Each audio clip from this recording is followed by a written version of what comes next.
I am Jenny Taft, here with Skip Bayless and Shannon Sharp. It is Friday. Good morning. How are we doing? Jenny, how are you? You know what? I'm starting to think the best player on the planet lives in the Staples Center basement. I don't know who that guy, what's his name? What is that guy's name? Kawhi.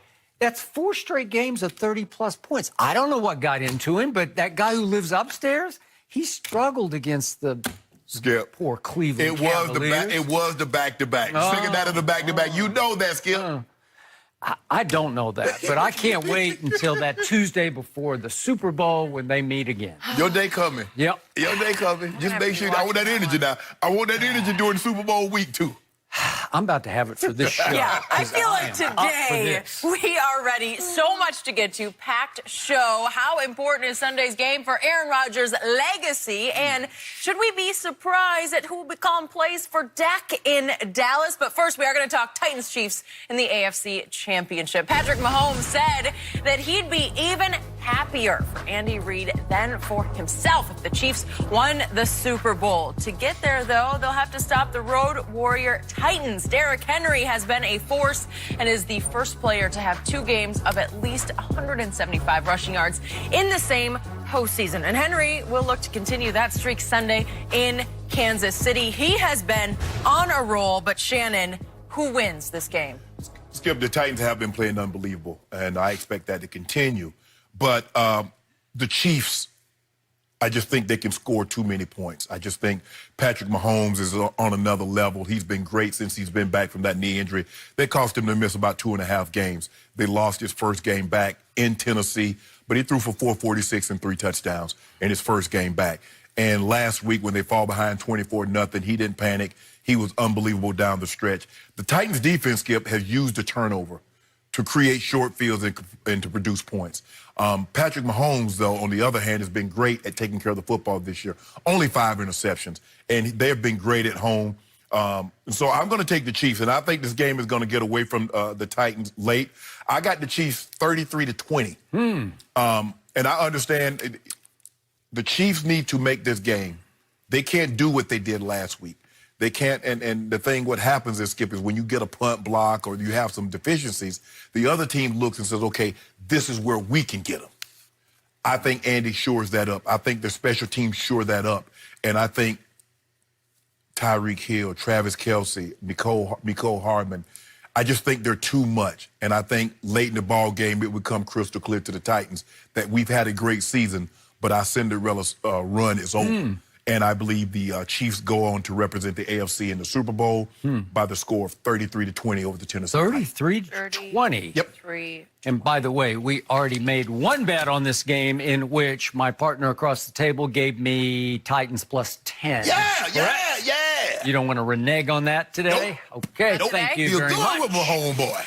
So, in this, the 100th season of the Great National Football League, the fitting conclusion, what the NFL gods would proclaim to happen, should be Kansas City versus Green Bay in the Super Bowl, because that would be a rematch of the first ever Super Bowl, which was played out here in the Coliseum. That was on January 15th of 1967. And the Packers, coached by Vince Lombardi, won that game pretty easily, 35-10, although they outscored the Chiefs 21-0 in the second half. And it was Bart Starr to Max McGee for a couple of big touchdowns. Hank Scrambles on the sideline. He was. So wouldn't it be the perfect way? That really would. You know, just to come full circle back to that one in the 100th year. I have a nagging suspicion that ain't happening. In fact, my gut feeling is just the opposite is going to happen, and we'll get to the other game in just a moment. But remember the Titans. It was a great Denzel movie. Yep. And my nagging suspicion is it's becoming the tagline for these NFL playoffs. It might even become the hashtag for these NFL Titans. Remember the Titans. So you might remember that I picked the Titans, I think you also did too, to upset New England at New England. I did. We did. We both did. And then the next time around, I picked the Titans to upset Baltimore at Baltimore. Yes, you did. And I told you how much I hated making the pick because I wanted to see Lamar in this Super Bowl. Right. That obviously did not happen. So you can say third time will not be the charm. You ride it. But I'm doing it again. I'm going to pick the Tennessee Titans to pull off the quote-unquote upset at Kansas City. And this time, I don't believe it'll be an upset. You called it the end of the Cinderella story. I don't think they're Cinderella anymore. I think they're just legitimately the better team this Sunday at Kansas City. I think the Tennessee Titans are the mentally and physically toughest team left in all of these playoffs. Of all the four teams, they are the mentally and physically toughest and the best coached of these four teams. You might agree with that. Oh, yeah, they definitely. And I believe the most unstoppable weapon left in these playoffs is not Patrick Mahomes. It's number 22 for the visiting Titans. Yeah. It's Derrick Henry, who I've started calling Eric Henry because he's the next Eric Dickerson. And we're about to have in just a few minutes sitting right here the real-life Eric Dickerson to talk about Derrick Henry and his chances at Kansas City. You know and I know, if that man does what he did to New England and to Baltimore, to the Chiefs, they're going to have a hard time winning this game. Absolutely. If he goes for 180 or 190 or 200 plus, they're going to have a hard time winning this game. Hard. And I'm going to remind you that the Chiefs during the regular season ranked 26th against the rush. So you would think advantage Titans there, right? Yes, absolutely. You would think huge disadvantage Titans when it comes to quarterback. I'm not so sure about that. Oh, there's a disadvantage. You know that. Okay, I hear what you're saying. I have never been a Ryan Tannehill fan, and when I made my prediction of Tennessee winning at Tom Brady, I said, I can't believe I'm picking Ryan Tannehill to upset Tom Brady. Ryan Tannehill didn't have just a good year. He quietly had a great year. Yes. He is easily the most underrated quarterback left in these playoffs. Absolutely, yeah. And to me, I believe he's the most underrated playoff quarterback since that kid from Michigan drafted in the 6th round helped carry the New England Patriots in 2001 all the way to the Super Bowl through the Tuck Rule game, obviously. And Tom got hurt at Pittsburgh and got a little help from Drew Bledsoe. And then he pulled off that last-ditch drive for the last-ditch field goal to win that game in the Super Bowl. I think Ryan Tannehill is going Tom Brady on these playoffs because the note I saw yesterday from Pro Football Focus that was the most shocking Pro Football Focus note of the year was Ryan Tannehill, they graded number 1 in the regular season of all quarterbacks. They said he graded out the best. Skip Bayless, that'll be the equivalent of somebody coming half the year and becoming valedictorian. The hell you say? But you're not going to be valedictorian after no 8 games. He played 11 games. No, still not enough. Okay, 11 to me is out of 16, so that's 11/16 of the season. No.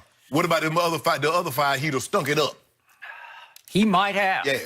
And he doesn't throw a lot, but when he throws, it's really, really good. Yes. Because he only throw it 13 times a game, Skip.